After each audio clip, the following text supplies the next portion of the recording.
As we continue to do the project, we learn more and more about how programs are functioning. And one of the things we learned early on in our work was that a lot of navigators were not evaluating the distress tool. It's a COC standard that distress is assessed for all cancer patients. That was happening. Programs were implementing the tool, but navigators were not engaging with the tool to evaluate distress and have discussion with their patient around how the patient measures their distress and what barriers to care they're having.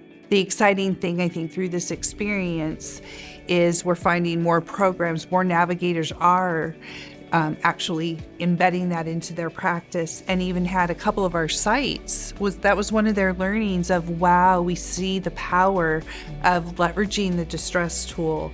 And it really helped us identify other barriers and resources we can bring in to address those barriers, as well as it enriched our conversation with the patients.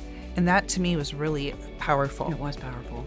All the tremendous amount of coordination a navigator does for her patients, whether it's in multidisciplinary centers or office to office or setting up testing, imaging, whatever that might be, almost like institutional barrier.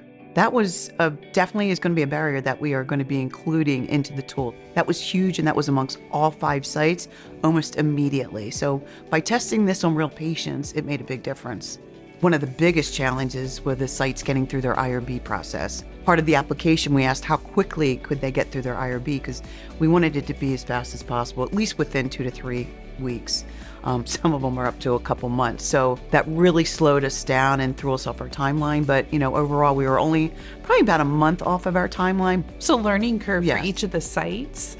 And in fact, some of the study coordinators said, although it was painful, that they really learned a lot. They got to network with other leaders within the organization. They understood more of what the role of the IRB was, and that they have a responsibility to protect the safety of their patients and the staff. And so it was a learning opportunity, even though it was a bit painful.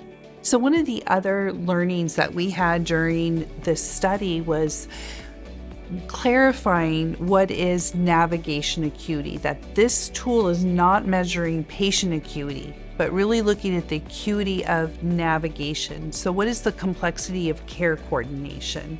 That to me, don't you agree, Trish? Yes. And we had to actually explain that to all the sites. So as we roll this out with the implementation, we're going to have to be very clear that this is a navigation acuity tool, and does not equal distress screening score, and it's not a patient acuity tool. So, but they got it all by the end.